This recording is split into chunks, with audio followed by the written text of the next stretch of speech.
اعوذ باللہ من الشیطان الرجیم، بسم اللہ الرحمن الرحیم۔ سورۃ النساء سے شروع کر رہے ہیں، امید ہے فائدہ ہوگا۔ شروع اللہ کے نام لے کر جو بڑا مہربان نہایت رحم والا ہے۔ لوگو اپنے رب سے ڈرو جس نے تم کو ایک جان سے پیدا کیا اور اسی جان سے اس کا جوڑا بنایا، اور ان دونوں سے بہت مرد اور عورت دنیا میں پلا دیے۔ اس خدا سے ڈرو جس کا واسطہ دے کر تم ایک دوسرے سے اپنے حق مانگتے ہو، اور رشتہ و قرابت کے تعلقات کو بگاڑنے سے پرہیز کرو۔ یقین جانو کہ اللہ تم پر نگرانی کر رہا ہے۔ یتیموں کے مال ان کو واپس دو، اچھے مال کو برے مال سے نہ بدل لو، اور ان کے مال اپنے مال کے ساتھ ملا کر نہ کھا جاؤ، یہ بہت بڑا گناہ ہے۔ اور اگر تم یتیموں کے ساتھ بے انصافی کرنے سے ڈرتے ہو تو جو عورتیں تم کو پسند آئیں ان میں سے دو دو، تین تین، چار چار سے نکاح کر لو۔ لیکن اگر تمہیں اندیشہ ہو کہ ان کے ساتھ عدل نہ کر سکو گے تو پھر ایک ہی بیوی کرو، یا ان عورتوں کو زوجیت میں لاؤ جو تمہارے قبضے میں آئی ہے۔ بے انصافی سے بچنے کے لیے یہ زیادہ قرین ثواب ہے۔ اور عورتوں کے مہر خوش دلی کے ساتھ فرض جانتے ہوئے ادا کرو، البتہ اگر وہ خود اپنی خوشی سے مہر کا کوئی حصہ تمہیں معاف کر دیں تو اس سے تم مزے سے کھا سکتے ہو۔ اور اپنے وہ مال جنہیں اللہ نے تمہارے لیے قیام زندگی کا ذریعہ بنایا ہے نادان لوگوں کے حوالے نہ کرو، البتہ انہیں کھانے اور پہننے کے لیے دو اور انہیں نیک ہدایت کرو۔ اور یتیموں کی آزمائش کرتے رہو یہاں تک کہ وہ نکاح کے قابل عمر کو پہنچ جائیں۔ پھر اگر تم ان کے اندر اہلیت پاؤ تو ان کے مال ان کے حوالے کر دو۔ ایسا کبھی نہ کرنا کہ حد انصاف سے تجاوز کر کے اس خوف سے ان کے مال جلدی جلدی کھا جاؤ کہ وہ بڑے ہو کر اپنے حق کا مطالبہ کریں گے۔ یتیم کا جو سرپرست مالدار ہو وہ پرہیزگاری سے کام لے، اور جو غریب ہو وہ معروف طریقے سے کھائے۔ پھر جب ان کے مال ان کے حوالے کرنے لگو تو لوگوں کو اس پر گواہ بنا لو، اور حساب لینے کے لیے اللہ کافی ہے۔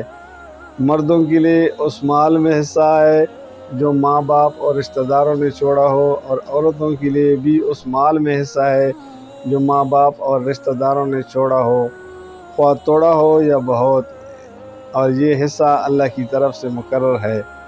اور جب تقسیم کے موقع پر کنبہ کے لوگ اور یتیم اور مساکین آئیں تو اس مال میں سے ان کو بھی کچھ دو، اور ان کے ساتھ بھلے مانسوں کی سی بات کرو۔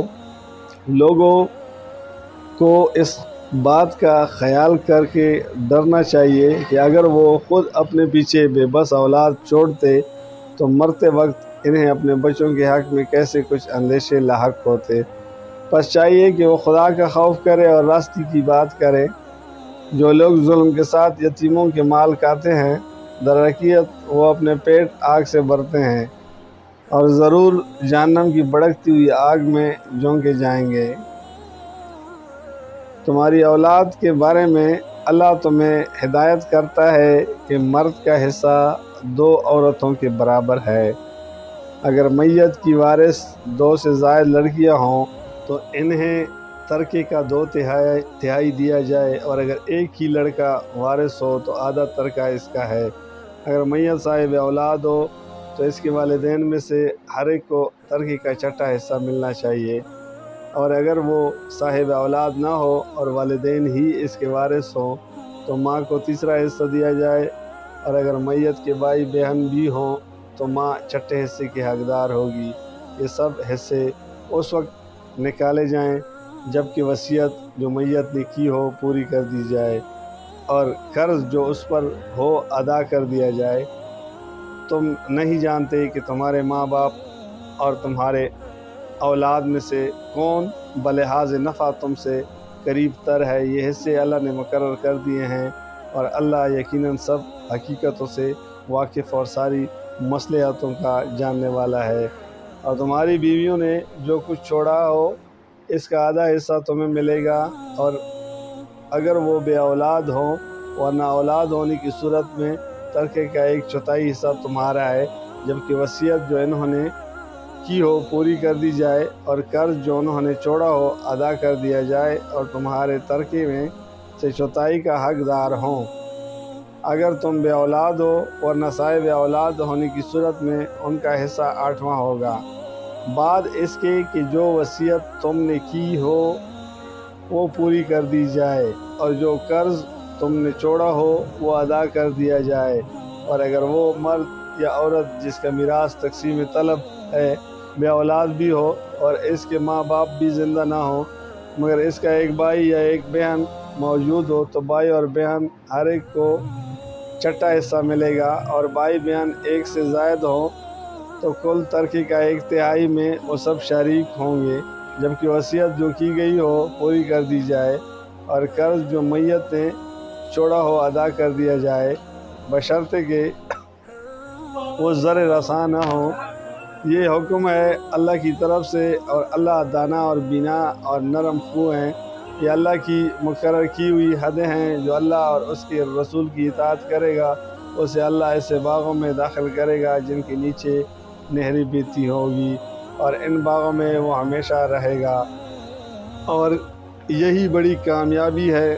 اور جو اللہ اور اس کے رسول کی نافرمانی کرے گا اور اس کی مقرر کی ہوئی حدوں سے تجاوز کر جائے گا، اسے اللہ آگ میں ڈالے گا جس میں وہ ہمیشہ رہے گا، اور اس کے لیے رسوا کن سزا ہے۔ تمہاری عورتوں میں سے جو بدکاری کی مرتکب ہوں ان پر اپنے میں سے 4 آدمیوں کو گواہی لو، اور اگر 4 آدمی گواہی دے دیں تو ان کو گھروں میں بند رکھو یہاں تک کہ انہیں موت آ جائے، یا اللہ ان کے لیے کوئی رستہ نکال دے۔ اور تم میں سے جو اس فعل کا ارتکاب کریں ان دونوں کو تکلیف دو، پھر اگر وہ توبہ کریں اور اپنی اصلاح کر لے تو انہیں چھوڑ دو، کہ اللہ بہت توبہ قبول کرنے والا اور رحم فرمانے والا ہے۔ جزاک اللہ، فی امان اللہ۔